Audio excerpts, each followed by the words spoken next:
Morning students, my self Saroj Yadav from Suraj school Rewari. आज हम 9वीं कक्षा के विद्यार्थियों को कविता 6 चंद्रग्रहण से लौटती बेर की दूसरी व्याख्या करवाएंगे इस चैप्टर की, और जिसकी कवि का नाम है केदारनाथ अग्रवाल। तो देखिए बेटा, दूसरे पैराग्राफ की व्याख्या देखेंगे आज हम।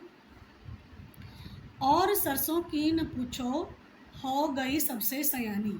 देखिए बेटा, और सरसों की न पूछो, ये एक अलग ढंग से बात कही गई है। हो गई सबसे सयानी, यह सयानी से तात्पर्य है समझदार।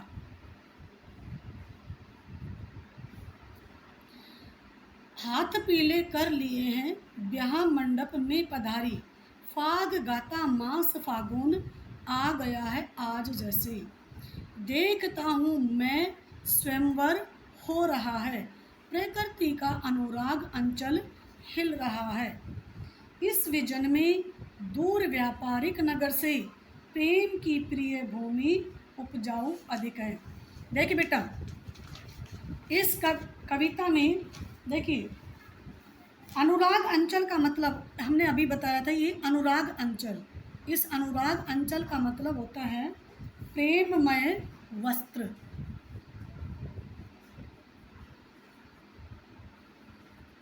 प्रेम में वस्त्र, ठीक है।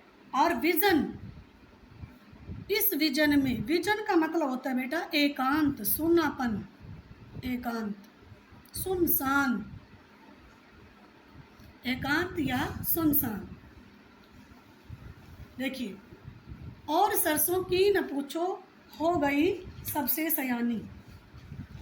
इस पंक्ति में कवि कह रहे हैं, देखिए सबसे पहले तो इस हमने बताया था कि इस जो कविता में कवि ने ग्रामीण अंचल की प्रकृति का बहुत ही मनोरम, आकर्षक यानी प्रभावशाली वर्णन किया है। कवि ने खेतों में फूली हुई सरसों की सुंदरता का वर्णन किया है। और सरसों की न पूछो, हो गई सबसे सयानी, यहाँ कवि ग्रामीण अंचल की प्राकृतिक सुंदरता का वर्णन करते हुए कहता है कि खेतों में उगी हुई जो सरसों है उसकी तो बात ही मत पूछिए, वह तो सबसे सयानी हो गई है। अर्थात अन्य फसलों की अपेक्षा उसकी ऊंचाई सबसे अधिक है। हो गई सबसे सयानी, हाथ पीले कर लिए हैं। कवि कह रहे हैं कि जो सरसों है उसने अपने हाथ पीले कर लिए हैं, अर्थात उस पर पीले रंग के फूल खिल गए हैं। आपने देखा होगा सरसों के पीले फूल कैसे होते हैं, पीले फूल होते हैं, ठीक है। अर्थात वह ब्याह मंडप में पधारी, और वह ब्याह के मंडप में पधार गई है। फाग गाता मास फागुन, आ गया है आज जैसे। और ऐसा लग रहा है कि जैसे फागुन का महीना भी वहाँ फागुन के गीत गाता हुआ पधार गया है। देखता हूँ मैं स्वयंवर हो रहा है। कवि कहता है कि मुझे प्राकृतिक दृश्य देखकर ऐसा लगता है कि मानो यहाँ किसी स्वयंवर की रचना हो रही हो। अर्थात ऐसा लग रहा है कि मानो यहाँ किसी का स्वयंवर हो रहा हो, ठीक है।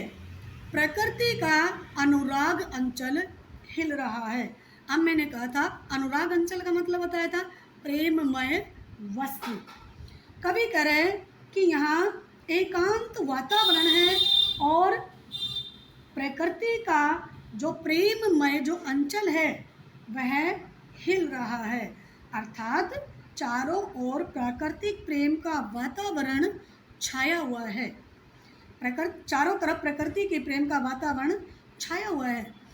इस विजन में दूर व्यापारिक नगर से प्रेम की प्रिय भूमि उपजाऊ अधिक है। अब देखिए बेटा, यहाँ इस विजन में, यानी इस विजन का मतलब एकांत, सुनापन, कह रहे कि व्यापारिक केंद्रों अर्थात बड़े बड़े नगरों से दूर ग्रामीण अंचल की जो प्रेम की प्रिय जो भूमि है वो बहुत अधिक उपजाऊ है। देखिए बेटा, यहाँ प्रेम की प्रिय भूमि उपजाऊ अधिक होने से तात्पर्य है कि यहाँ नगरों की अपेक्षा गाँव के लोगों के हृदय में प्रेम की भावना अधिक है। अर्थात गांव के लोगों में नगर अर्थात शहर के लोगों की अपेक्षा गांव के लोगों में आज भी प्रेम की भावना की प्रबलता है, अधिकता है। गांव के लोगों में किसी प्रकार का स्वार्थ नहीं है और जो शहर अर्थात नगर के लोग हैं उनके अंदर स्वार्थ की भावना पूर्ण रूप से भरी हुई है। तो देखिए बेटा, आज ये दूसरा पैराग्राफ यहीं तक होता है। तो धन्यवाद बेटा।